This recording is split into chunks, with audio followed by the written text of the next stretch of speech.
Sita group of education Mahmudabad Sitapur से। आज का जो वीडियो है ये क्लास 11th मैथ्स के लिए है। द्विपद प्रमेय बायनोमियल थ्योरम, इसका पार्ट सेकंड है। इसका जो पिछला वीडियो था यानी कि बायनोमियल थ्योरम का जो पार्ट फर्स्ट था उसमें हमने बात किया था कि द्विपद क्या होते हैं, द्विपद क्या होते हैं और इनका विस्तार हम कैसे करते हैं। विस्तार के लिए फॉर्मूला बताया था, कुछ एग्जाम्पल्स बताए थे और उसमें कुछ क्वेश्चन भी दिए थे जो कि आप लगाने के लिए, प्रैक्टिस करने के लिए आपको दिए थे और पीडीएफ फाइल भी अटैच कर दी थी ताकि आप लोग आंसर अपने मिला सकें। ऐसा इस वीडियो में भी करेंगे, जो भी वर्क हम देंगे करने के लिए पीडीएफ फाइल अटैच कर दी जाएगी ताकि आप आंसर अपने मिला सकें। तो आज के टॉपिक में हम बात करेंगे द्विपद में पार्ट 2 में किसी द्विपद का व्यापक पद जनरल टर्म क्या होता है और मध्य पद क्या होता है। तो सबसे पहले हम आएंगे व्यापक पद पर। व्यापक पद यानी कि जनरल टर्म, व्यापक पद।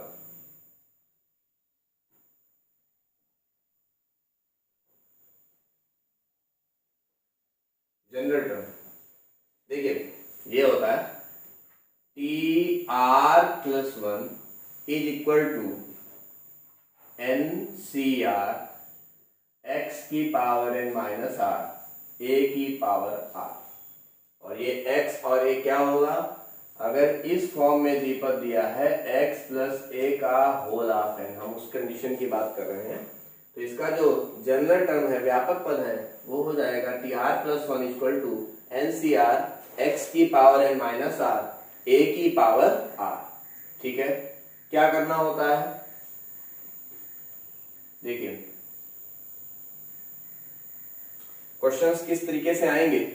कोई द्विपद दे देगा, कहेगा इसका बिना प्रसार किए इसका 5वां पद, 7वां पद या 10वां पद, इस तरीके से कोई पद निकालने के लिए आपसे बोला जाएगा बिना विस्तार किए। जैसे कि मान लेते हैं कोई द्विपद दिया हुआ है 2x प्लस 1 की होल पावर 5। ठीक है, अब अगर आपसे पूछा जाए कि इसका चौथा पद क्या होगा, लेकिन अब आप सोच रहे होंगे इसका चौथा पद पूछा है, इसका विस्तार कर देंगे, वहां से हम देख लेंगे चौथा पद क्या। ऐसा नहीं, बिना विस्तार के आपको चौथा पद बताना। तो उसके लिए फॉर्मूला है कैसे का कौन सा पद, चौथा पद जो भी होगा उसको r प्लस 1 के फॉर्म में लिखेंगे। तो 4 को आप क्या लिख सकते हैं, 3 प्लस 1, 3 प्लस 1वां पद। यानी कि आप कंपेयर करिए और r की वैल्यू बताइए क्या हो जाएगी, 3 हो जाएगी। मतलब जो भी टर्म, जो भी पद आपसे पूछेगा r की वैल्यू से लेस होगी, एक कम होगी। जैसे आपसे कहेगा 10वां पद बताइए तो r की वैल्यू 9, छठा पद बताइए तो r की वैल्यू 5, इस तरीके से बनेगा। तो सबसे पहले टी आर प्लस 1, r की वैल्यू क्या थी, इसी फॉर्म में है ना। चौथा पद का है 3 प्लस 1, 4 ही तो आएगा। एन सी आर, एन की वैल्यू कितनी है 5, सी आर, आर की वैल्यू कितनी है 3। ठीक है, एक्स, ये एक्स है और ये ए, एक्स की वैल्यू कितनी है 2x, इसकी पावर n माइनस आर, ये n है ये r है, 5 और 3 का अंतर कितना हो जाएगा 2 हो जाएगा। a की पावर r, a कितना है 1 और इसकी पावर r, r की वैल्यू कितनी है 3। तो सिंपल फॉर्मूला है, फॉर्मूले में वैल्यू रखिए, सॉल्व हो जाएगा बहुत ही आसानी के साथ में। 5c3। अब देखिए बायनोमियल कोएफिशिएंट ये दिया है, इसकी वैल्यू कैसे निकालते हैं, हमने इसके बारे में पिछले वीडियो में बात किया था। आप आसानी से इसको निकाल सकते हो। 5c2 की वैल्यू क्या होगी 10 हो जाएगी। सॉल्व कर लीजिएगा साइड में। 5c3 तो 5 का स्टार 3 में 5 गुणे 4 गुणे 3 बटे में 3 गुणे 2 गुणे 3, 3 कैंसिल 2 और 5 दूनी 10, है ना। कैसे वैल्यू निकालनी वो हम पिछले वीडियो में बात कर चुके हैं, तो उसके बारे में अब ज्यादा समझाना है नहीं। 2 की पावर 2 4 एक्स स्क्वायर, 1 की पावर इतना के लिए 1 आएगा, तो इसको जब हम मल्टीप्लाई कराएंगे तो 40 एक्स स्क्वायर। ठीक है, तो एक एग्जाम्पल ये हो गया। अगले एग्जाम्पल पर आते हैं, बात करते हैं।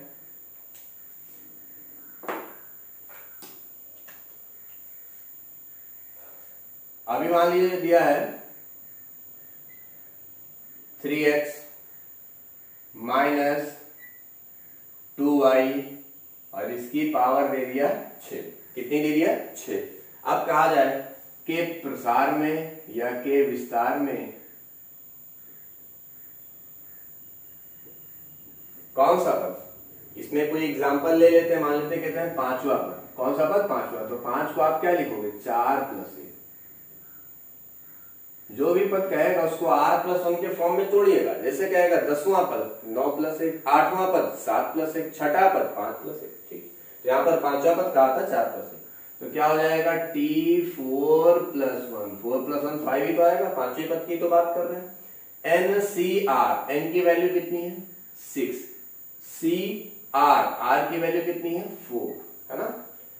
x की पावर n माइनस r, ये x है, और x की वैल्यू 3x की पावर n माइनस r, ये n है, ये r है। 6 और 4 को घटाइए, कितना आएगा? 2 आएगा। a की पावर r, a की वैल्यू कितनी है? -2y, और इसकी पावर में है r कितना था? 4 था। इसको सॉल्व कर लीजिए। 6c4 को आप आसानी से सॉल्व कर सकते हैं। कैसे? इसको आप लिख सकते हो 6c2 लिख सकते हो। 6 और 4 को घटा दीजिए, दोनों का अंदर 2 ही तो होगा। 6 × 5, 2 × 1, ये बनेगा कितना? 15। ठीक, तो ये हो जाएगा 15। 3 की पावर 2, 9x²। माइनस है, पावर में एक सम संख्या है, वो प्लस ही लिखा जाएगा। अगर माइनस है उसकी पावर सम है तो प्लस, और अगर विषम है तो माइनस, सभी लोग जानते हैं। 2 की पावर 4, 16। ठीक है, आसानी से मल्टीप्लाई करा सकते हैं। 15 और गुणे में 9, 135 x², और ये कितना है? 16y की पावर 4। अब इसका मल्टीप्लाई 16 से करा देंगे, कितना आएगा? ये तो इधर x² y की पावर 4 लिख दीजिएगा। 16 × 5 80, 8 16 48, 48 और 8 56, 5 16 और 5 21, 2160। ठीक है,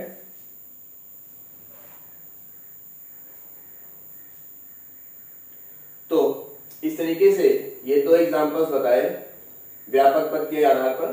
ठीक है, जनरल टर्म या व्यापक पद हम बोलते हैं इसको, और इसकी जरूरत सिर्फ r+1वां पद निकालने में नहीं पड़ेगी। आगे हम जब बात करेंगे गुणांक की, मध्य पद की, अभी हमने बताया ना आज के टॉपिक में हम ना सिर्फ व्यापक पद बल्कि हम मध्य पद कैसे निकाला जाता है इस पर भी चर्चा करेंगे। इन दोनों में इसकी जरूरत पड़ेगी, और अगले वीडियो में जो भी हमारा टॉपिक होगा उसमें भी इस फॉर्मूले की जरूरत हमको पड़ेगी। ठीक है, तो फॉर्मूला याद रखिएगा, और वैसे भी किसी फॉर्मूले पर आप जब 2-3 क्वेश्चंस लगा लेंगे वो फॉर्मूला आसानी से आपको याद हो जाएगा।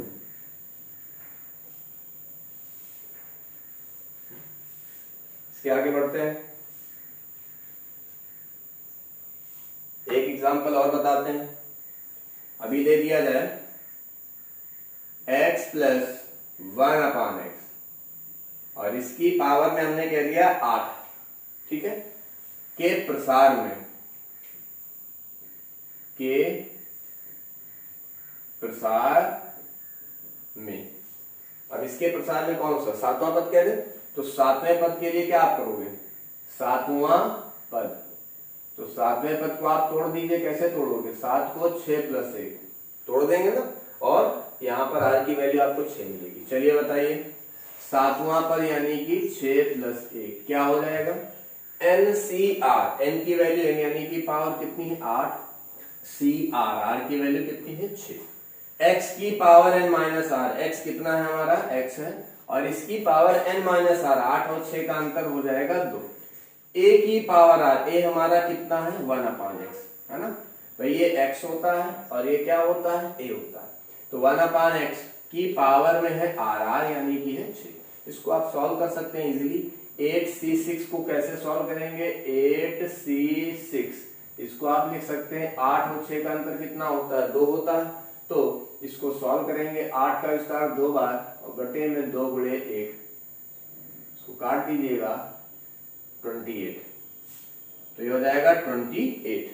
यहाँ x की पावर 2 है और यहाँ पर x की पावर 6 है। जब आप इसको सॉल्व करेंगे तो x की पावर बटे में कितना हो जाएगा? ठीक है, तो 3 एग्जाम्पल दे दिए और मेरे ख्याल से ये इजीली समझ में आ गया होगा कि कैसे किसी द्विपद प्रमेय का या किसी द्विपद का कोई पद अगर हमको निकालने के लिए बोलेगा, कोई भी पद 5वां, 8वां, 10वां, 12वां, तो इस फॉर्मूले की सहायता से हम बहुत ही आसानी के साथ निकाल सकते हैं।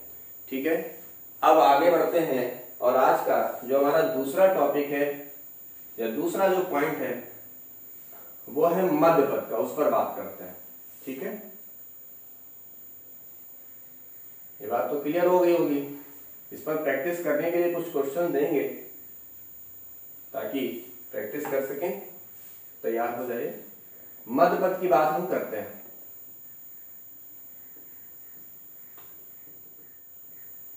कोई द्विपद कह दे देगा, कहेगा इसका मध्य पद ज्ञात कीजिए।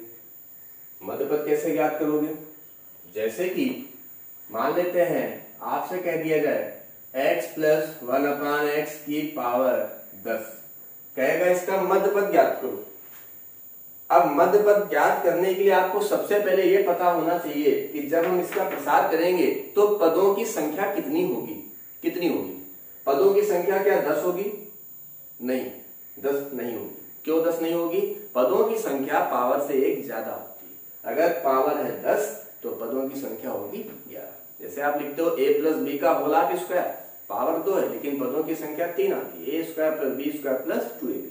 किसी भी द्विपद में आप ट्राई करके देख सकते हैं। तो सबसे पहले हमारा काम क्या रहेगा? पदों की संख्या।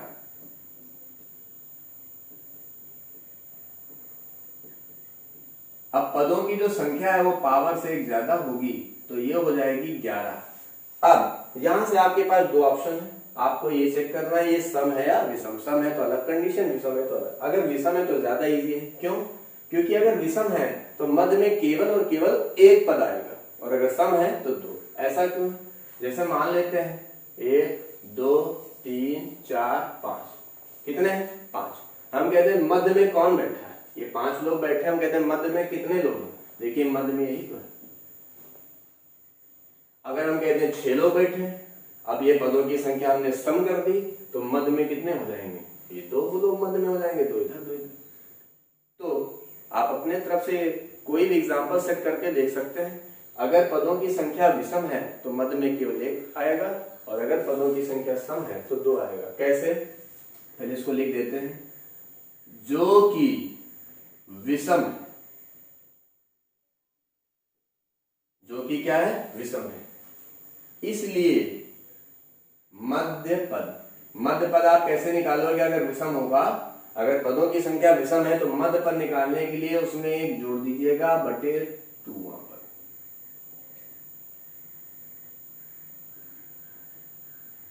इसलिए मध्य पद कौन सा होगा? 11 + 1 बटे 2, यानी कि कौन सा? 11 और 1 12 बटे 2, कौन सा पद?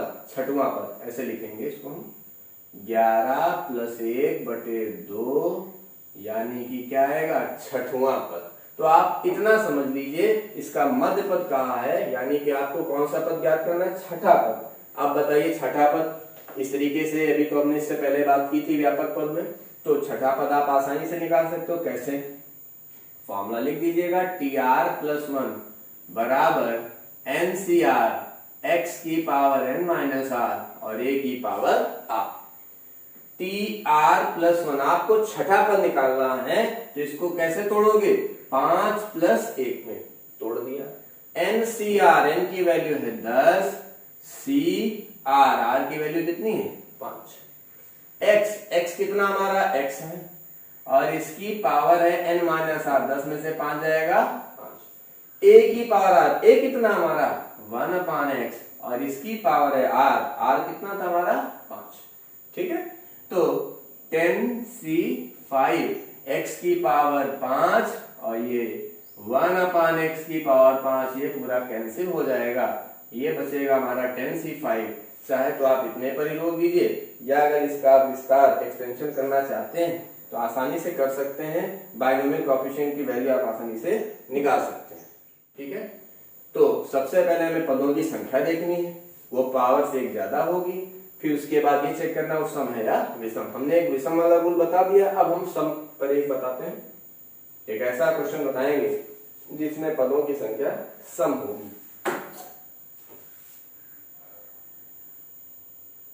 जैसे मान लेते हैं दिया हुआ द्विपद यही रखते हैं, पावर हम चेंज कर देंगे।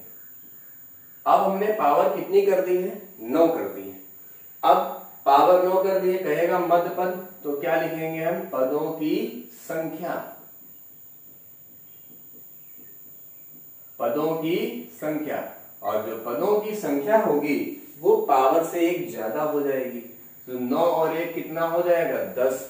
अब ये बताइए 10 सम है या विषम है? सभी लोग समझ रहे होंगे, जो कि क्या है? सम है। देखिए जो चीजें बताई जा रही है इनको आप अच्छे से समझ लीजिए, फिर उसके बाद जो हम क्वेश्चन घर से लगाने के लिए देंगे बहुत ही इजीली आसानी से सॉल्व हो जाएंगे, कहीं कोई प्रॉब्लम नहीं आने वाली। ठीक है, तो पदों की संख्या सम है। अब पदों की संख्या सम है तो मध्य पद कितने आएंगे? 2। इसलिए मध्य पद, कौन सा मध्य पद होगा? एक तो n/2वां पद हो जाएगा, तथा n/2 + 1वां पद, यानी कि 10/2 + 1वां पद। तो अगर पदों की संख्या सम होगी तो आप सीधे सीधे 2 से डिवाइड कर दीजिए, कितना आएगा? 5वां पद। और इसके बाद क्या आएगा? 5 के बाद क्या था? 6वां पद। तो आपके 2 मध्य पद आ गए। कितने मध्य पद आ गए? 2। याद रखिएगा, अगर पावर में 1 जोड़ने के बाद जो आपकी पदों की संख्या आएगी वो विषम आती है, तो विषम को अगर आप 2 से डिवाइड करते हो तो पॉइंट में आ रहा है। तो सिंपल सा लॉजिक है कि अगर पदों की संख्या विषम है तो उसमें आप 1 जोड़ दीजिएगा, फिर 2 से डिवाइड करिएगा, मध्य पद निकल आएगा। जैसे कि मान लेते हैं अगर पदों की संख्या 5 है, पदों की संख्या कितनी है? 5। अब आपसे कहा जाए मध्य पद कितना होगा, क्या सीधे बाई 2 करेंगे? ये तो पॉइंट में आएगा, +1 करिए, फिर बाई 2 करिए। 5 और 1 6, 6/2 कौन सा हो जाएगा? तीसरा पद। तीसरा पद निकाल लीजिएगा। पदों की संख्या 7 है, मध्य पद कैसे निकालेंगे? 1 जोड़ के आधा कर दीजिएगा, कौन सा पद हो जाएगा? चौथा पद। और अगर पदों की संख्या सम है, जैसे मान लीजिए पदों की संख्या 8 है, अब मध्य पद क्या होगा? बटे 2 करिए, कितना आएगा? 4 भी आ जाएगा, और इसमें 1 जोड़ दीजिएगा, 5 भी आ जाएगा। पदों की संख्या 12 है, तो बटे 2 करेंगे, कितना आएगा? 6। तो 6वां पद भी मध्य पद होगा और 7वां पद भी मध्य पद होगा। तो देखिए इसके प्रसार में मध्य पद कौन सा है? 5वां भी और 6वां भी है। तो आपको 5वां भी निकालना है और 6वां भी निकालना है। कैसे निकालना है इससे पहले हम बता चुके हैं, फिलहाल एक बार और लिख देते हैं। 5वां पद आपको निकालना, आप इसको कैसे लिखोगे? 4 + 1 से लिख दोगे। ठीक है, फॉर्मूला यहाँ साइड में लिखा हुआ, इसी से मिला लीजिए। NCR, n की वैल्यू कितनी है? 9। CR, R की वैल्यू कितनी है? 4 है।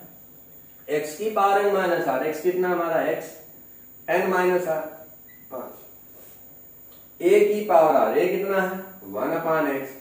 पावर में r कितना है? 4। क्लियर है? 9C4, और ये बटे में x की पावर, ये 5 और ये x की पावर 4 है। इसको आप सॉल्व कर लीजिएगा, x बचेगा 9C4 की वैल्यू तो आप बहुत आसानी से निकाल लेंगे। तो जैसे हमने 5वां पद निकाला है, इसके बाद आपको क्या करना है? 6वां पद भी निकालना पड़ेगा। क्लियर हो रहा होगा? बहुत आसानी से समझ में आ जाएगा, बहुत इसमें कोई भी फंसने वाली कोई चीज ही नहीं है। तो एक बार क्लियर कर लेते हैं। देखिए ये चीज तो क्लियर हो गई होगी पूरी तरह से, इस पर बहुत सारे एग्जांपल्स हो गए। मध्य पद में अगर कोई डाउट है तो एक बार देख लेते हैं। मध्य पद का कोई भी क्वेश्चन दिया होगा, सबसे पहला काम आपको क्या करना है? पदों की संख्या, और जो पदों की संख्या होगी पावर से 1 ज्यादा होगी, पावर से 1 ज्यादा। फिर आपको ये देखना है कि ये सम है या विषम। अगर विषम है तो सिर्फ और सिर्फ 1 मध्य पद आएगा, और अगर सम है तो कितने मध्य पद आएंगे? 2 आएंगे। अगर विषम है, हमने कहा आप एग्जाम्पल बना के देख लो, कितने लोग बैठे? 5 लोग। हम कहते हैं बीच में कितने लोग बैठे? अब टोटल 5 लोग हैं, इसमें 1 जोड़ करके आधा कर दीजिए, कितना है? 3। जो तीसरा व्यक्ति होगा वो मध्य में होगा, चाहे आप इधर से देख लो चाहे उधर से। तो 1 2 3, ये देखिए तीसरा व्यक्ति तो मध्य में है, चाहे इधर से देख लो। और अगर पदों की संख्या सम है, 1 पद और कर दें 6, अब मध्य में कितने लोग हो जाएंगे? अगर 6 पावर कर दें, पदों की संख्या 6 है तो इसका आधा करिए, कितना आएगा? 3 आएगा, इसमें एक जोड़ दीजिए, क्या आएगा 4। तो तीसरा और चौथा दोनों रिक्त मध्य होंगे, 1 2 तीसरा भी हो जाएगा, चौथा भी, 1 2 3 और 4। ठीक है, तो पदों की संख्या विषम है, तो अगर विषम होगी तो n+1/2वां पद मध्य पद होगा, और अगर सम होगी तो n/2वां पद और n/2+1वां पद। इन पदों को कैसे निकालना है वो तो आप समझ ही रहे हो। तो आज के इस वीडियो में किस टॉपिक पर बात की गई, r+1वां पद और मध्य पद।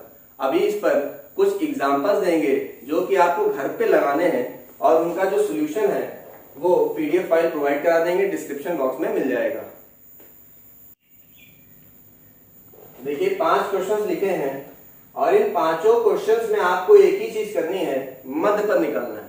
अब सोच रहे होंगे व्यापक पद यानी कि जो r+1वां पद निकालने के बारे में बताया था उस पर कोई सवाल नहीं दिया, लेकिन आप देख रहे होंगे अगर आपने वीडियो को पूरा देखा है कि मध्य पद का कोई भी क्वेश्चन होगा, पहले हम ये चेक करते हैं कि मध्य पद है कौन सा, वो तीसरा पद है कि चौथा है कि पांचवा है, जो भी है पहले हम ये पता करते हैं कि मध्य पद कौन सा है, फिर उसके बाद उसको फाइंड आउट करना होता है। तो उसके लिए tr+1 का तो यूज करना ही पड़ेगा। तो अगर आप मध्य पद निकाल लेते हो तो इससे पहले जो जनरल टर्म बताया था, tr+1 वाला जो फॉर्मूला बताया था, tr+1 = NCR x⁻n−r a⁻r, उस फार्मूले का यूज तो करना ही पड़ेगा। तो ये जब आप 5 क्वेश्चन लगा लेंगे तो मध्य पद और व्यापक पद दोनों इसी में इंक्लूड हो जाएंगे। तो इस तरीके से आज के वीडियो में विस्तृत रूप से चर्चा की है मध्य पद पर और व्यापक पद यानी कि tr+1वें पद के बारे में। नेक्स्ट वीडियो में मिलेंगे जिसमें बताएंगे कैसे हम गुणांक निकालते हैं बिना विस्तार के। कोई द्विपद दिया हो उसके प्रसार में x से स्वतंत्र पद निकालना, या x की कोई पावर दी हो उससे रिलेटेड कोई पद निकालना, इसके बारे में बात करेंगे।